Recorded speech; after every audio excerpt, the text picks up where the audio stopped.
Bien, hermanos, ahora vamos a estudiar la palabra del Señor, amén. En el último sermón, hermanos, en el capítulo 2 de Génesis, terminando con el tema de la creación, hablé, hermanos, del matrimonio,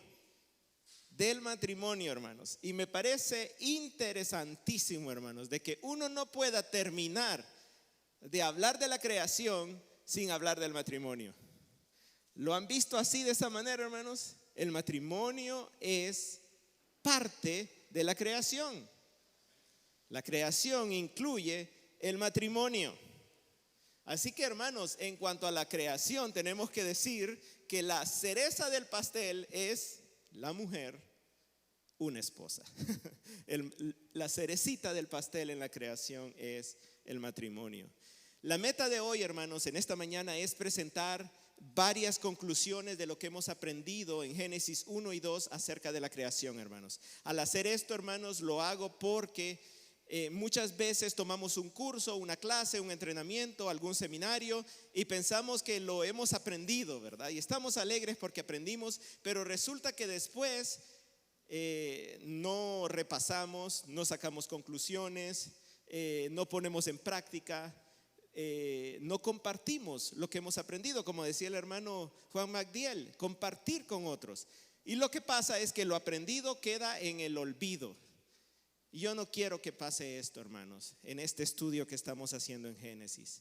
Mi deseo, hermanos, es que con estas conclusiones acerca de la creación repasemos lo que hemos estado aprendiendo y que estas conclusiones se queden en nuestra mente y vengan a ser parte de nuestra cosmovisión, de la forma en la que vemos el mundo, porque estamos en un mundo que está enloquecido patas arriba por tantas mentiras que se dicen y se creen. Así que primero repasemos eso de la cosmovisión, hermanos. ¿Tienen ustedes unas notas, hermanos? Espero que todos tengan lápiz para que puedan ir llenando algunas palabras que tienen que poner ahí. Espero que esto sea de ayuda para ustedes, hermanos. Entonces, hermanos, primeramente, cosmovisión. Otra forma de decirlo es visión del mundo. Tiene que ver con la forma de ver, entender y explicar la vida, el mundo que nos rodea. Cosmovisión, hermanos, véalo así, es la respuesta que usted le da a las preguntas más profundas de la vida.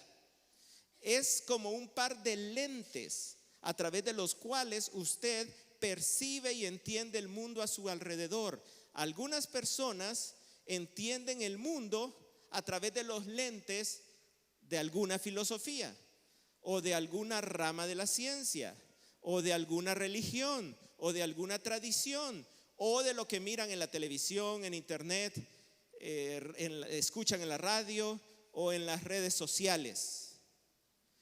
Pero, hermanos, esto es lo trascendental aquí, que su cosmovisión, oiga bien, su cosmovisión determina la manera en la que usted vive. Porque vivimos lo que creemos. Si uno cree que después de esta vida no hay nada, no sigue nada más, no hay cielo, no hay infierno, entonces ¿cómo vive uno esta vida? Como uno le da la gana. Así que la cosmovisión determina la forma en la que uno vive. ¿Cuál es nuestro deber como cristianos, hermanos? ¿Cómo debemos ver, entender y explicar el mundo los hijos de Dios? Bien, como cristianos, hermanos, nuestro deber es entender el mundo como Dios lo explica. Así de sencillo. Debemos entender, explicar el mundo de la misma forma que Dios lo explica. ¿Por qué, hermanos? Porque en primer lugar lo amamos, amén, amamos a Dios. Y en segundo lugar porque creemos que su sabiduría es superior.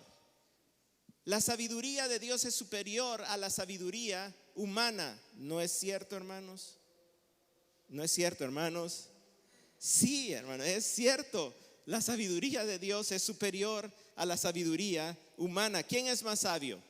¿Dios o el hombre? ¿Quién tiene más conocimiento? ¿Dios o el hombre? Dice 1 Corintios 1, versículos 19 y 20, porque está escrito: Destruiré la sabiduría de los sabios y el entendimiento de los inteligentes desecharé. ¿Dónde está el sabio? ¿Dónde está el escriba? ¿Dónde está el que sabe discutir en este siglo?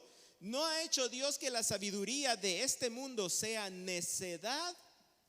Es decir, que la sabiduría del mundo es necedad frente a la sabiduría de Dios. Dice el versículo 25, porque la necedad de Dios, y aquí está hablando figurativamente, porque no hay nada de necedad en Dios, pero lo que el mundo considera necio de Dios es más sabia que los hombres. Y la debilidad de Dios, y no hay debilidad en Dios, sino que el mundo lo considera debilidad de Dios, es más fuerte que los hombres.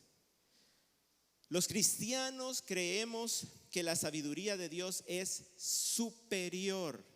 No solo, hermanos, para nuestra salvación por medio de la fe en Jesucristo, no solo para eso es la sabiduría de Dios, sino que la sabiduría de Dios también es superior para vivir y entender el mundo en el que estamos. Dice en el versículo 6 del capítulo 2, Primera de Corintios 2, 6.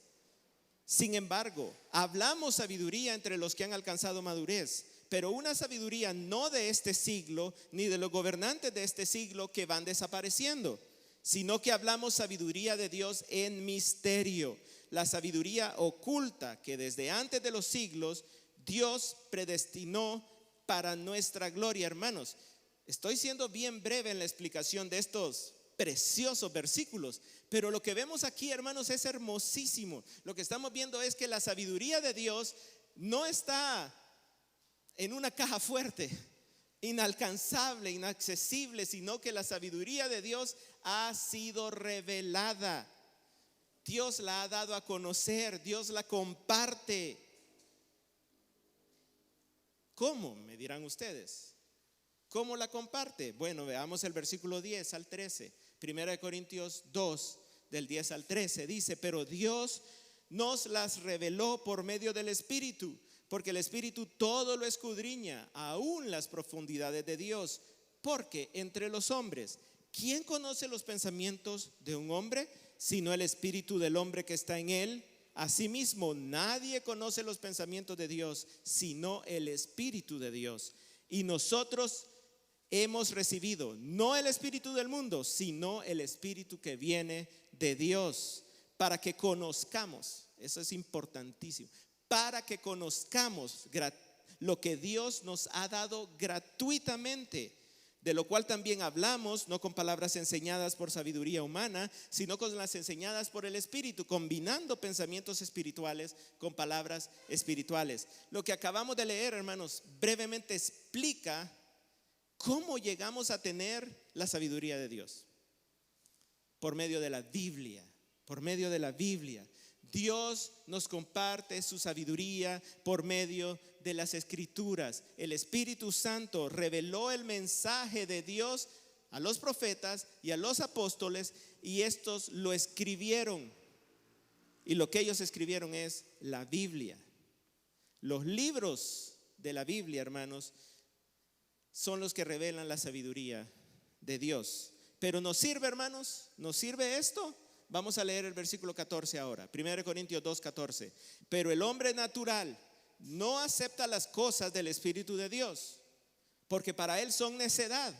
Otra vez, el mundo tiene las cosas de Dios como necedad, debilidad, porque para él son necedad y no las puede entender, porque son cosas que se disciernen espiritualmente. En cambio, versículo 15, en cambio, el que es espiritual juzga todas las cosas, pero él no es juzgado por nadie. Porque ¿quién ha conocido la mente del Señor para que lo instruya? Y miren eso, hermanos, léanlo con una actitud de victoria. Pero nosotros tenemos la mente de Cristo. Amén. La Biblia sí nos sirve. ¿Por qué? Porque la podemos entender. El versículo 14 que acabamos de leer primero habla del incrédulo y dice, el incrédulo no la puede entender. ¿Por qué? Porque no tiene el Espíritu Santo. Pero según el versículo 15 y 16, el creyente, el que cree en el Señor Jesucristo, sí la puede entender, porque el Espíritu Santo mismo le ayuda a entender la Biblia. Hermanos, si algo pueden llevarse de esta mañana es esto: la Biblia es clara y la podemos entender, porque el Espíritu Santo nos ayuda a entenderla. La Biblia no es un misterio indescifrable, no. La Biblia Dios nos la da para que la entendamos y para que vivamos por ella. Por eso dice con un tono de victoria: nosotros tenemos la mente de Cristo. Por tanto, hermanos, los cristianos debemos tener una cosmovisión bíblica. Es decir, debemos ver el mundo que nos rodea por los lentes de la palabra del Señor, por medio de las Escrituras. ¿Por qué? Porque creemos que en la Biblia Dios nos comparte su sabiduría, la cual es superior a la sabiduría de los hombres, y el Espíritu Santo nos ayuda a entenderla. Así que en todo lo que la Biblia trata, hermanos, en todo, absolutamente todo lo que la Biblia trata, la debemos considerar la verdad absoluta, no otra verdad, no una verdad alternativa, sino verdad absoluta. En todo lo que la Biblia diga es verdad absoluta, por encima de cualquier filosofía, ciencia, tradición, religión humana. Entonces, hermanos, ¿qué tiene que ver todo esto que estoy diciendo de cosmovisión con el libro de Génesis? ¿Qué tiene que ver la cosmovisión con Génesis y con la creación? Bueno, que Génesis es la base de una cosmovisión bíblica. Hermanos, Génesis es la base de la cosmovisión bíblica. ¿Por qué? Porque presenta los orígenes, y esto lo tienen ustedes ahí, los orígenes de todas las cosas excepto de Dios. Todas las cosas tienen una explicación, excepto Dios. Dios sí no cabe en nuestra mente, es eterno, es infinito, está en todas partes, pero todo lo demás tiene una explicación. Y el origen de todas esas cosas está en Génesis. Génesis es la explicación de la creación, del tiempo, de la materia, del espacio, de la energía, de la noche y del día, de la semana, de las estaciones, del clima, de la naturaleza que nos rodea, del ser humano, de la sexualidad, del matrimonio, de la familia, del trabajo, de la tentación, del pecado, de la muerte, de las enfermedades, de las naciones, de los lenguajes o idiomas, de la relación entre Dios y los hombres, de los pactos, de la gracia, de los juicios de Dios, de la salvación e incluso de los números. Génesis presenta el evangelio por primera vez en la Biblia. Génesis, hermanos, presenta el evangelio de Jesucristo por primera vez en la Biblia. Necesitamos Génesis para comprender la Biblia de principio a fin, pero también necesitamos Génesis para entender la vida y el mundo que nos rodea. Génesis nos sirve no solo para entender la Biblia, sino para entender la vida, hermanos, la vida.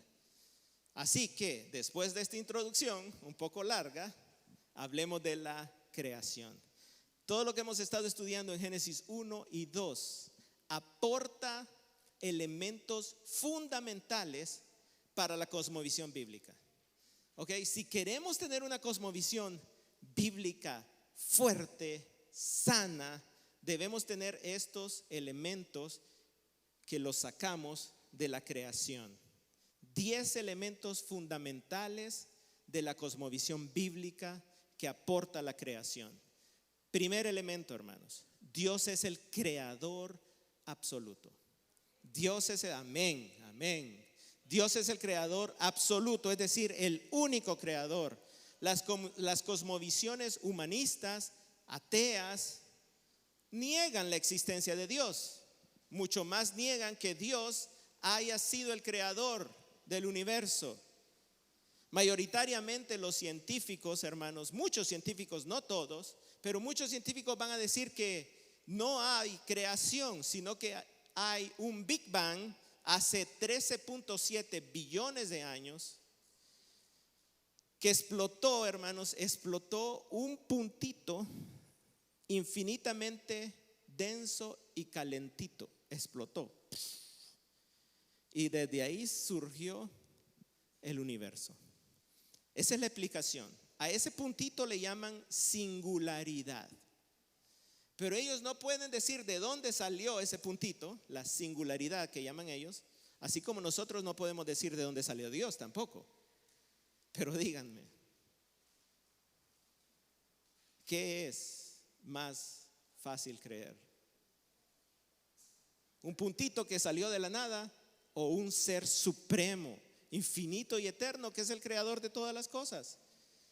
Según los evolucionistas, de esta explosión del puntito ese surgieron la materia, el espacio, la materia y el tiempo.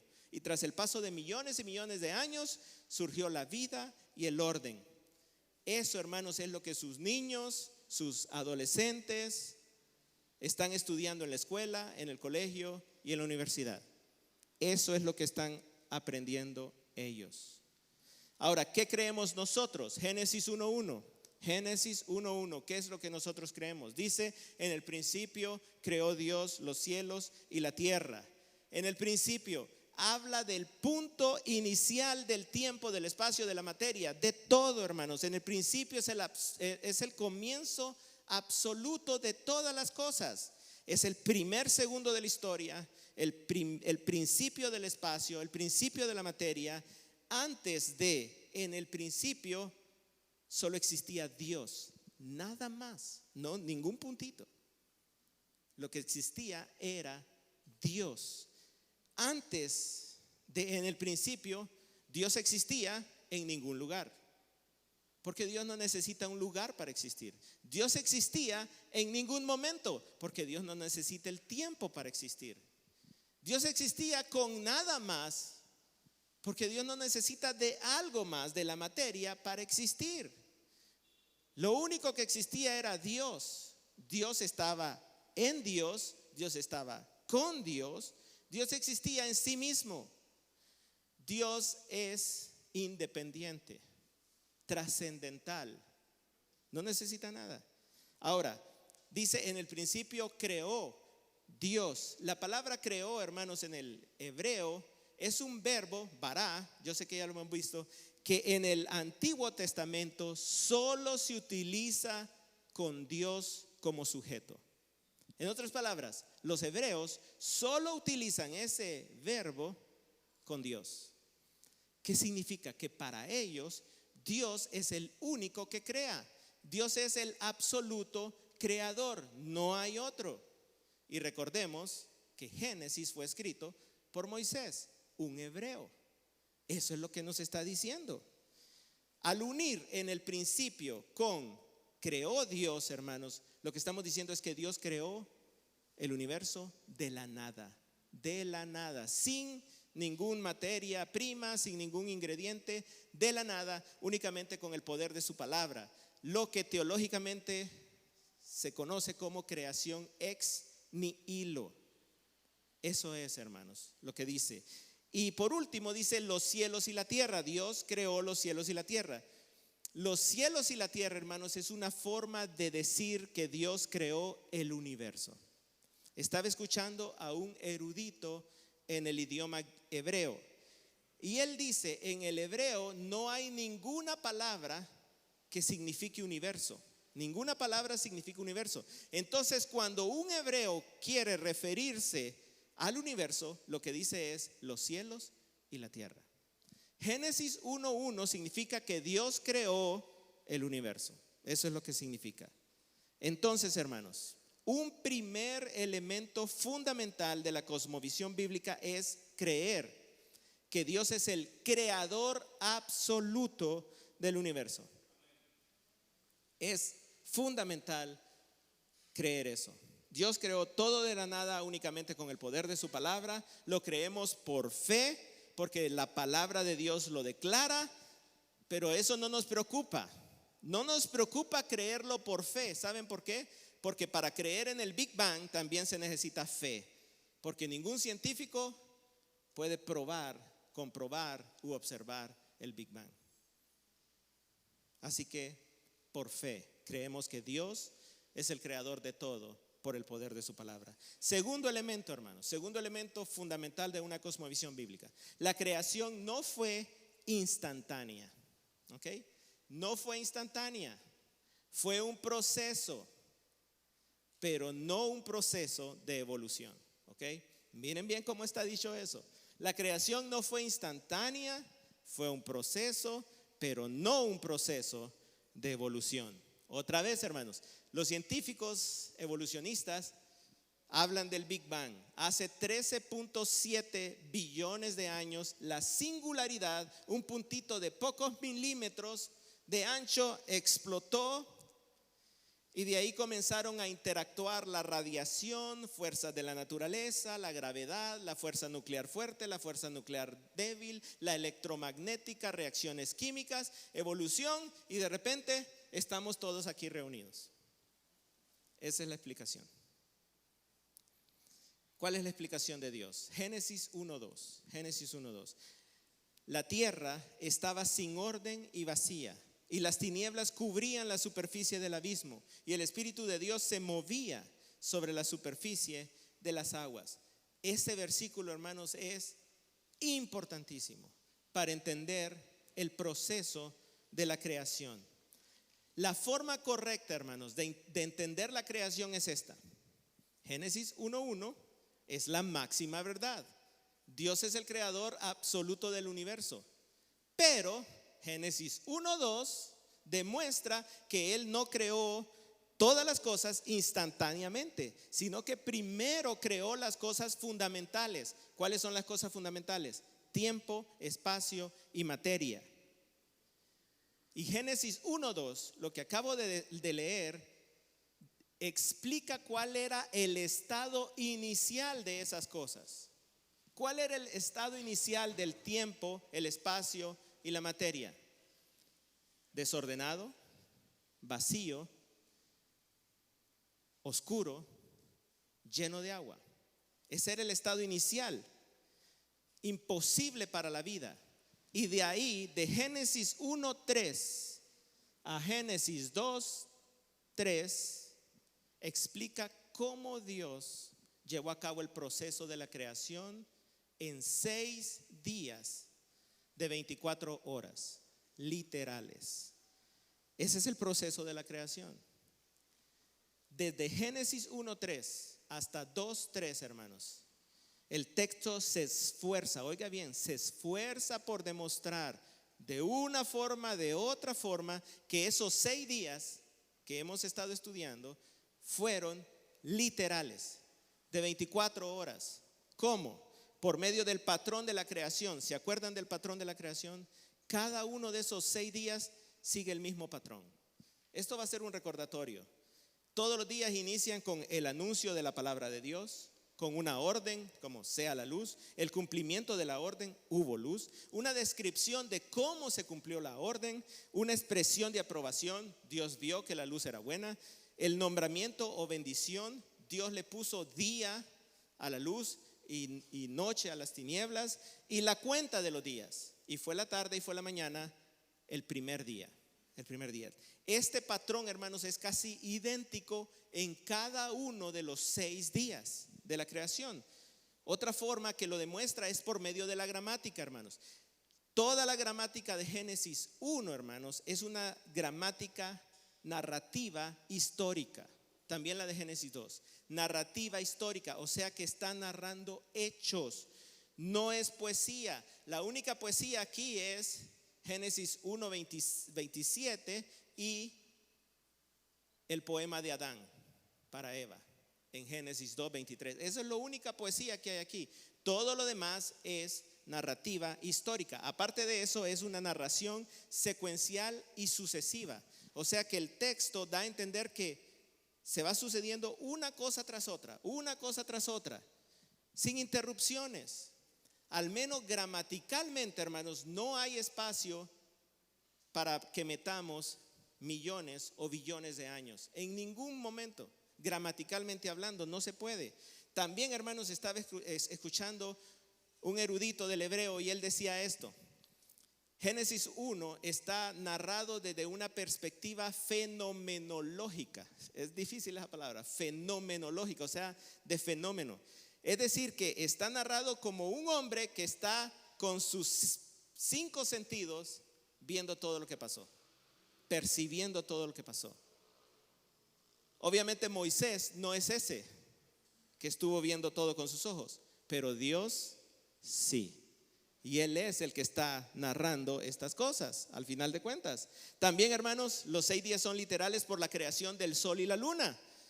En el 4º día Dios creó el sol y la luna para gobernar en el tiempo. ¿Recuerdan lo que les dije? Él creó las cosas fundamentales primero. Él creó el tiempo, pero el tiempo estaba desordenado y vacío. Entonces Él creó el sol y la luna para ordenar el tiempo, para que tuviéramos esa forma de verlo. También por medio de la cuenta de los días. Podemos decir que los días son literales, de 24 horas. ¿Por qué? Porque uno cuenta cosas que tienen algo en común, hermanos. Por ejemplo, si tenemos lempiras y dólares, contamos primero los lempiras y después los dólares, ¿verdad? No los podemos contar todos juntos. ¿Por qué? Porque son diferentes, no son lo mismo. No son lo mismo. O sea, tal vez los contemos juntos, ¿verdad? Si es mi hija Isabelita, ¿verdad? Pero ya sabemos algo más, no los vamos a juntar porque son diferentes. Hermanos, los días fueron contados 1, 2, 3 y así sucesivamente hasta el 7º. ¿Por qué? Porque eran iguales, porque tenían algo en común. ¿Qué tenían en común? Duración, una tarde y una mañana. Son días de 24 horas. Aparte de eso, hermanos, en el Antiguo Testamento, cada vez que la palabra día se une con las palabras tarde o mañana, siempre en el Antiguo Testamento se refiere a días literales. También, siempre que en el Antiguo Testamento se utiliza la palabra día seguida de un número, está hablando de días literales de 24 horas. Estos fueron días normales. También, hermanos, lo podemos comprobar por la ley del día de reposo. La ley del día de reposo. El 7º día, hermanos, que aparece en Génesis 2, del 1 al 3, es interpretado literalmente en la ley del día de reposo. Vamos a leer Éxodo 20, del 8 al 11. Creo que está aquí en la pantalla. Dice: acuérdate del día de reposo para santificarlo. 6 días trabajarás, el 7º día es día de reposo. Y miren el versículo 11: porque en 6 días hizo el Señor los cielos y la tierra. Ven, la ley del día de reposo está basada en la semana de la creación. Lo toma como algo literal. La ley, hermanos, tiene que estar basada en algo natural. No puede estar basada en algo simbólico. Vamos a Éxodo 31, 16, 17. Éxodo 31 dice: los israelitas guardarán el día de reposo. Lo van a guardar, ¿verdad? Miren el versículo 17. Pues en 6 días el Señor hizo los cielos y la tierra, y el 7º día reposó. También, hermanos, podemos decir que son días literales de 24 horas por la existencia de las semanas. Hermanos, no hay otra forma de explicar por qué el mundo funciona en semanas de 7 días aparte de Génesis 1 y 2. No hay otra explicación. Los científicos no encuentran una explicación fuerte, firme, que no esté dada a ser rechazada. La única explicación de por qué la semana tiene 7 días es Génesis 1 y Génesis 2. También, hermanos, por el propósito del libro. Génesis, hermanos, es un manual de enseñanza. Dios le dijo a los israelitas: este libro de la ley, ustedes se lo van a leer a sus hijos, se lo van a enseñar. Es un manual de enseñanza. Entonces no puede ser simbólico eso. Hermanos, y nosotros también tenemos la misma obligación: enseñar esto, Génesis 1, Génesis 2, la creación, como la verdad a nuestros hijos. Y por último, por medio de la integridad del libro como revelación inerrante, infalible y autoritativa. Hermanos, escuchen bien esto, porque yo creo que esto es lo más importante. Si alguien dice que Génesis 1 y 2 no es historia, o sea, no es preciso, no es exacto, que no lo podemos interpretar a ciencia cierta porque es simbólico, entonces, hermanos, debilita toda la doctrina de las Escrituras. Toda. Porque creemos que la Biblia no tiene errores, no tiene contradicciones y no conduce al error. Pero si decimos que eso no se puede entender, entonces estamos diciendo, bueno, da pie para el error, para la contradicción. Entonces, hermanos, un segundo elemento fundamental de la cosmovisión bíblica es creer que la creación no fue instantánea. Esa es la palabra que tienen que poner ahí. La creación no fue instantánea, pero tampoco fue evolución. La creación fue un proceso en el cual Dios decidió crear lo esencial primero, tiempo, espacio y materia, y a partir de ahí trabajar 6 días hasta completar su obra. ¿Pudo haberlo hecho de cualquier otra forma? Oigan bien esto, hermanos. Dios pudo haber creado todo de cualquier otra forma, en un nanosegundo o en 6 trillones de años. Dios lo pudo haber hecho, pero Él decidió hacerlo en 6 días, porque ese es el proceso que para Él le daba más gloria, y porque ese es el proceso por el cual ordenó nuestras vidas en semanas de trabajo de 6 días de trabajo y un día de descanso. Tercer elemento, la creación fue abundante y diversa, no escasa. Ese es el tercer elemento, hermanos. La creación fue abundante y diversa, no escasa. Vamos a ver, hermanos, la evolución. Dice que de un antepasado o de unos poquitos antepasados han surgido todas las formas de vida que hay en la actualidad, incluido el ser humano. Todos tenemos algún antepasado, dicen ellos. Pero, hermanos, ¿qué dice Génesis 1? Por cuestión de tiempo, hermanos, no les voy a leer el pasaje, pero sí miren esta lista, hermanos. Miren lo que dice Génesis 1: hierbas con semilla según su especie. Dios creó hierbas con semillas según su especie, árboles que dan fruta con semillas según su especie, seres marinos grandes según su especie, seres marinos pequeños según su especie, aves según su especie, bestias de la tierra según su especie, ganado según su especie, reptiles y todo lo que se arrastra según su especie. ¿Qué es lo que se repite ahí, hermanos? En todas. ¿Qué se repite? En sus Biblias dice según su género. Dice en sus Biblias, pueden verlo, según su género. Eso significa, hermanos, 10 veces se repite según su especie. Eso significa que Dios creó gran diversidad. Dios no creó unas poquitas cosas. Dios creó gran diversidad y también permitió que se reprodujeran dentro del mismo tipo. La creación fue abundante, hermanos. También en otras partes de Génesis 1 dice que Él creó multitudes, cosas que se mueven, o sea, que pululan. Creación abundante, opulenta, copiosa, exuberante. Dios creó bandadas de pájaros, cardúmenes de peces, manadas de animales. Él creó en gran abundancia. Incluso Dios creó dinosaurios. Entonces, hermanos, un tercer elemento fundamental de la cosmovisión bíblica es que no ha habido evolución. Oiga bien, no ha habido evolución. Los seres vivos se adaptan, los seres vivos sufren alteraciones, mutaciones, pero no evolucionan. Dios no creó algo o algunas pocas cosas de las cuales evolucionaron todas las demás formas de vida. Dios creó una gran diversidad de seres vivientes de todo tipo, de todo tipo. Cuarto elemento, hermanos, el ser humano es la corona de la creación. El ser humano es la corona de la creación. Hermanos, siempre hablando de la ciencia de la evolución, para ellos, hermanos, el ser humano solo es otro animal con un cerebro más grande o más despierto, más capaz. Para ellos esa es la única diferencia entre los hombres y los animales, el cerebro. Eso es todo.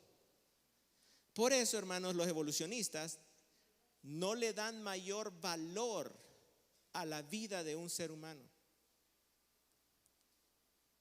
Para la evolución, bestia y humano valen lo mismo. Valen lo mismo. Pero ¿qué dice Génesis 1:26? Génesis 1:26. Y dijo Dios: hagamos al hombre a nuestra imagen, conforme a nuestra semejanza, y ejerza dominio sobre todo. Pueden seguirlo leyendo. Hagamos, hermanos. Esa palabra hagamos es una palabra que tiene el sentido de una fuerte intención, como una decisión firme, algo que ya no puede tener reconsideración.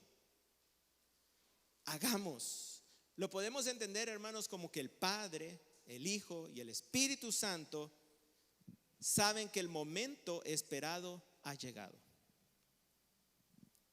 El momento ha llegado, hermanos. Y lo anuncian a todo el universo. Todo el universo escuchó ese hagamos.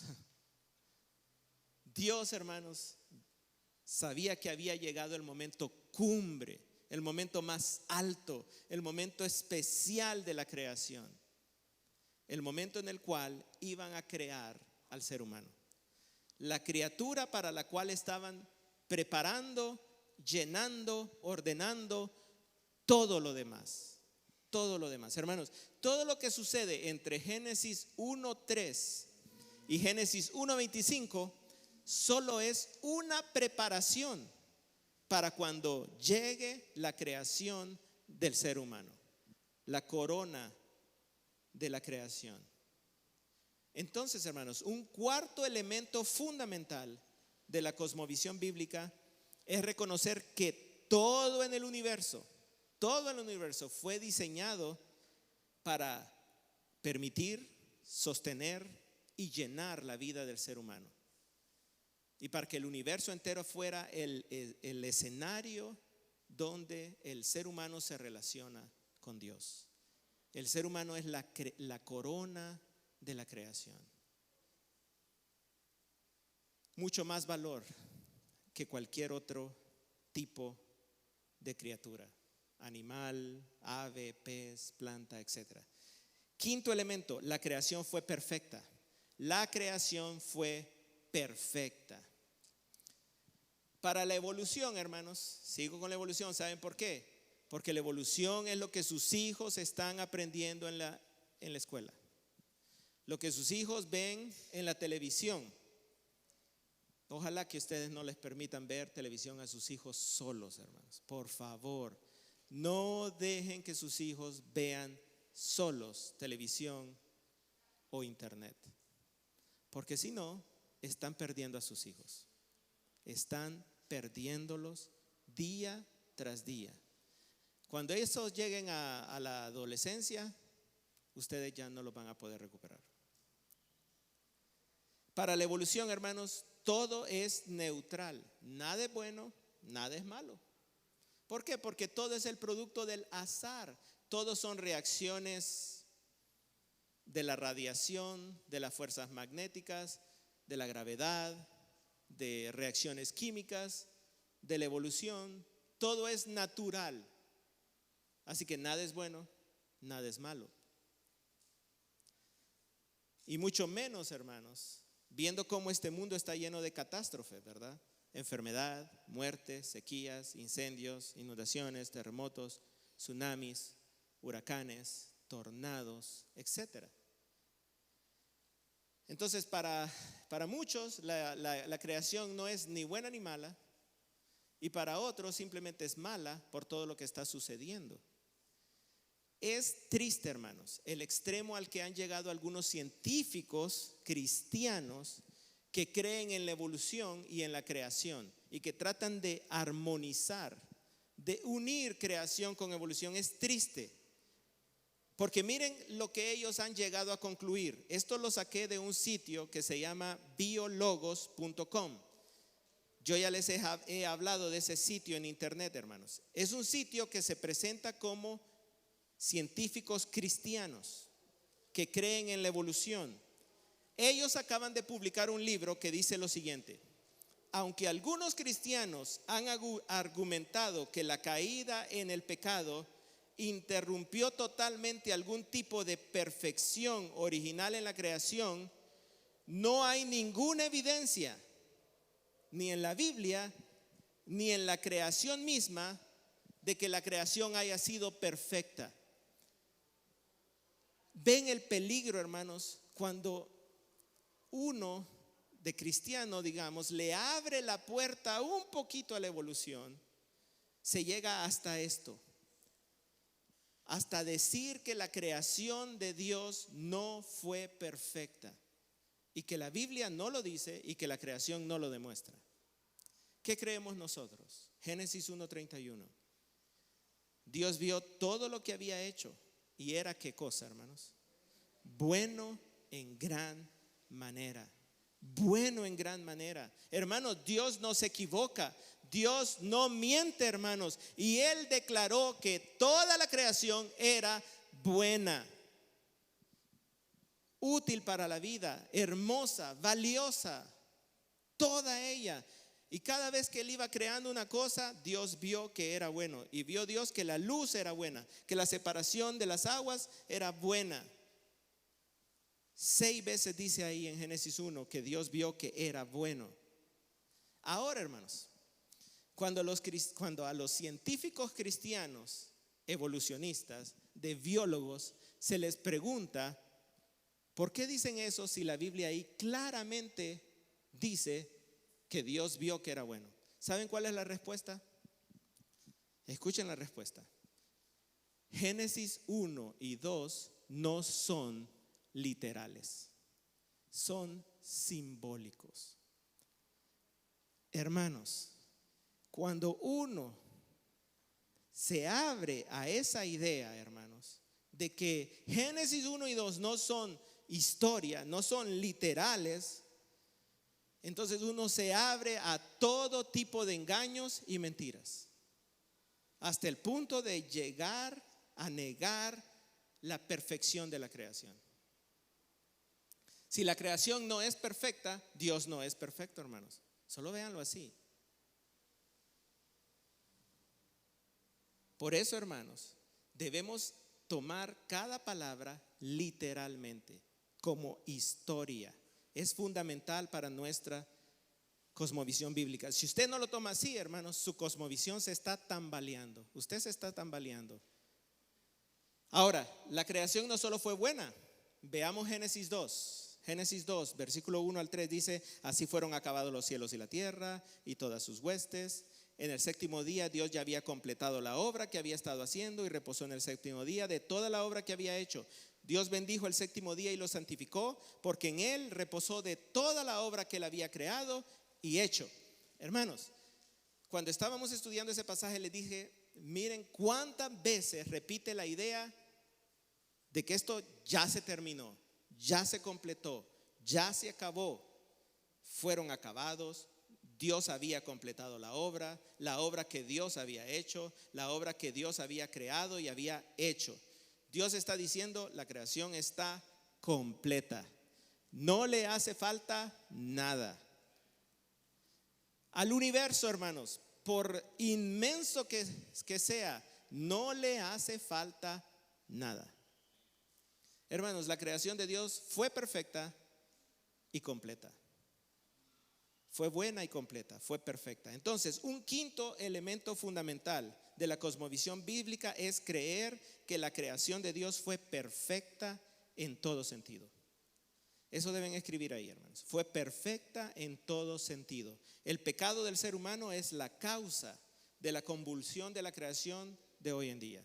Nuestro pecado es lo que trajo la maldición sobre la creación. Sexto, solo hay una historia de la creación. Hermanos, Importante, solo hay una historia de la creación.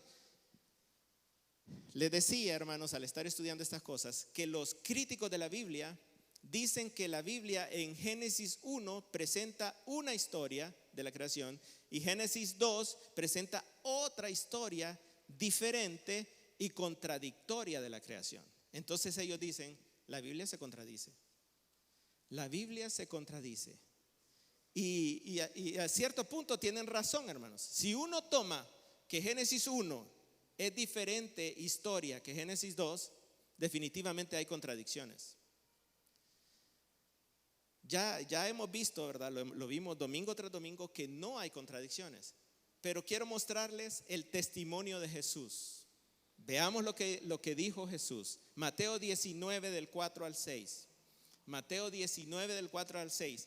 Y miren que Jesús aquí está hablando de matrimonio y divorcio. Se los leo. Jesús respondió: ¿no han leído que aquel que los creó desde el principio, que dice en Génesis 1:1, en el principio, los hizo varón y hembra, que dice Génesis 1:26 y 27, varón y hembra los creó? Y dijo: por esta razón el hombre dejará a su padre y a su madre y se unirá a su mujer y los dos serán una sola carne. Génesis 2:24. Así que ya no son dos sino una sola carne. Por tanto, lo que Dios ha unido, ningún hombre lo separe.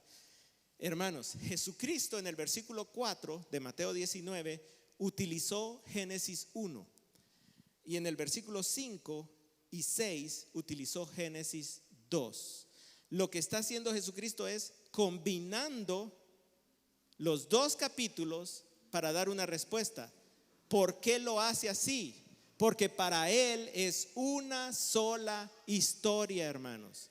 Génesis 1 y Génesis 2 son una sola historia de la creación. No son dos historias. El sexto elemento fundamental de la cosmovisión bíblica es entender que Génesis 1 y 2 son una sola historia de la creación, en la cual no hay contradicciones de ningún tipo. La interpretación correcta es que Génesis 1 a Génesis 2:3 es un resumen de la semana de la creación, y Génesis 2:4 al 25 es una ampliación del sexto día de la creación que presenta los detalles de la creación del ser humano. Eso es importantísimo, hermanos, en nuestra forma de entender al mundo. Si no entendemos eso, hermanos, cualquier crítico de la Biblia, cualquier escéptico, nos hace tambalear, nos mueve el piso. Tu Biblia se contradice. Hay dos historias de la creación. ¿Cuál de las dos es cierta? Solo hay una historia. Solo hay una historia. Y no hay contradicciones. Séptimo elemento: la creación muestra la bondad paternal de Dios hacia el ser humano. Génesis 1, pero principalmente Génesis 2, hermanos, muestran a Dios como un padre. Pero ¿saben qué, hermanos? El ateo, el evolucionista, odia la idea, oigan bien lo que dice, odia la idea de que Dios sea un padre. Odian la idea de que Dios sea un padre. Sin embargo, ¿se acuerdan que en Génesis 2:4 a 2:25 vimos todos esos diseños perfectos? El diseño de un mundo perfecto, de una persona perfecta, de un hogar perfecto, de un trabajo perfecto y de relaciones perfectas, incluyendo el matrimonio. En todo eso, hermanos, vemos a Dios actuando como un padre para el ser humano. El primer conocimiento que el ser humano tuvo de Dios es el de un padre que lo amaba y le proveía para todas y cada una de sus necesidades. Por tanto, un séptimo elemento fundamental en la cosmovisión bíblica es que Dios es un padre amoroso, bondadoso, protector, proveedor y digno de la confianza y obediencia del ser humano. El mundo no mira hacia Dios, hermanos. El mundo lo mira como malvado, pero Él es un padre bueno. Octavo elemento: Dios es soberano. Dios es soberano. Y aquí, hermanos, tiene que ver con la misma idea de padre. Así como el evolucionista, el ateo, odia que Dios sea un padre, mucho más odia que este padre tenga autoridad. Que este padre le pueda decir qué hacer, qué no hacer, qué comer y qué no comer.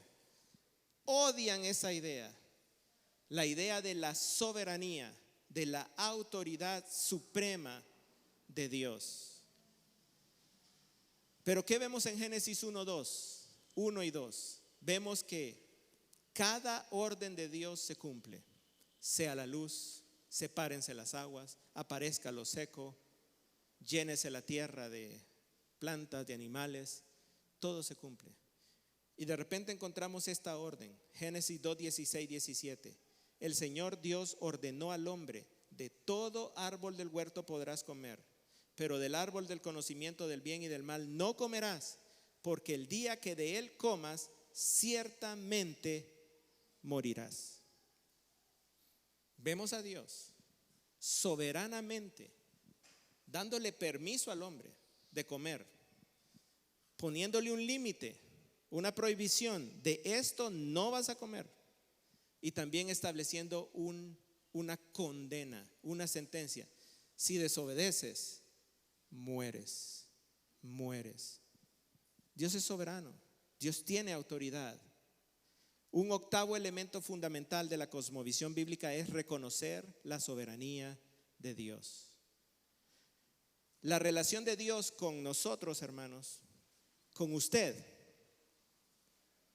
conmigo, es la de un superior con un inferior, un soberano con un súbdito, un grande con un pequeño, un señor con un criado. Esa es la relación nuestra con Dios. Él es el Señor, Él es el grande, Él es el soberano, Él es el superior. Nosotros, los inferiores, los súbditos, los pequeños y los criados. Pero nuestra vida muchas veces no es así. Andamos rebeldes. Esto voy a hacer, pero la Biblia dice: pero yo voy a hacer esto. Y que sea la voluntad de Dios, decimos. Ese es lo peor que puede decir alguien que está en desobediencia. Lo peor. O sea, es ridículo, hermanos. Noveno, la definición del ser humano.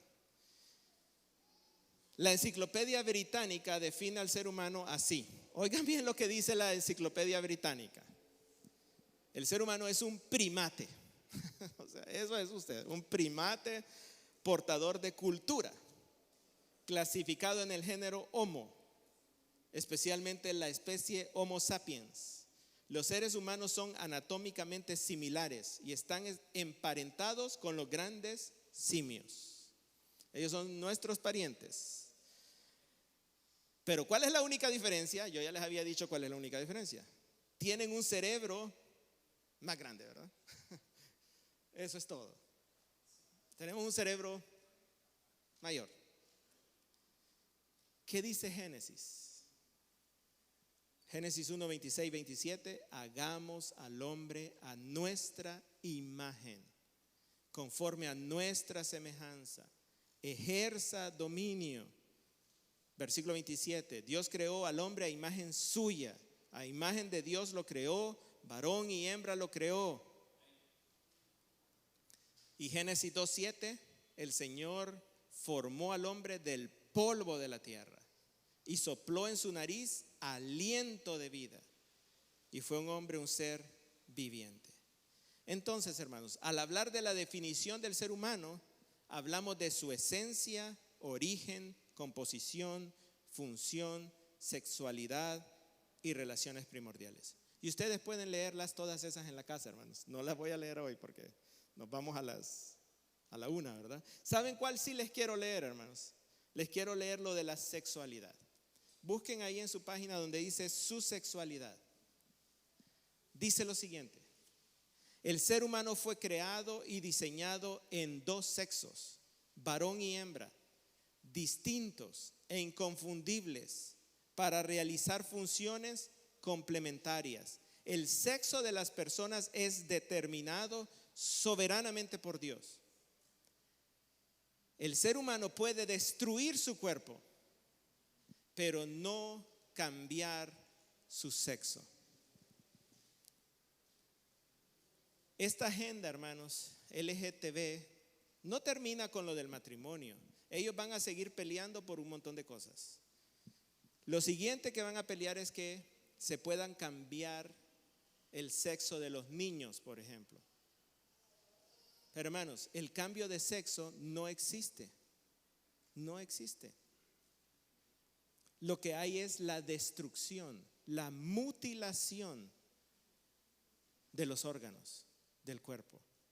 El sexo no cambia. Es determinado soberanamente por Dios y biológicamente es imposible cambiarlo. Lo único que existe es destrucción del cuerpo. 10º elemento, la definición del matrimonio. La definición del matrimonio. Entonces, hermanos, tal como lo dije al inicio de este mensaje, uno no puede terminar de hablar de la creación sin hablar de ¿qué cosa? Del matrimonio.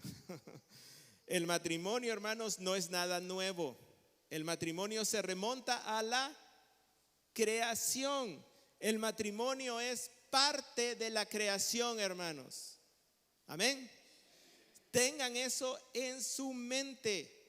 Eso es importantísimo para una cosmovisión bíblica, entender que el matrimonio no es algo nuevo, no es algo que surgió a través de los siglos. El matrimonio viene desde el principio. Como lo vemos en Génesis 2, si lo entendemos literalmente, y como lo dijo Jesús en Mateo 19. Es lamentable, hermanos, lo que está sucediendo en nuestro país. La agenda LGTB y el resto del abecedario están presionando con fuerza. Se quieren legalizar cosas como el matrimonio entre personas del mismo sexo y que estas personas puedan formar familias adoptando niños. En Honduras la adopción de niños es casi imposible, es engorrosa, es cara. Pero escuchen lo que les digo. No me extrañaría que si aprueban el matrimonio entre personas del mismo sexo, lo pongan facilito para ellos. La adopción de niños va a ser, pero fácil, expedita. Porque ellos van a presionar por ahí. Y la cosa es que cuando logren eso, no se van a parar ahí. Después van a presionar por el cambio de sexo. Porque los niños que ellos adoptaron van a decir, no, es que él no es un varón, él es niña. Así que lo traigo para que le haga la cirugía y lo destruya. A un niño que no sabe discernir ni lo bueno ni lo malo. Así que, hermanos, oremos por esa situación, hermanos.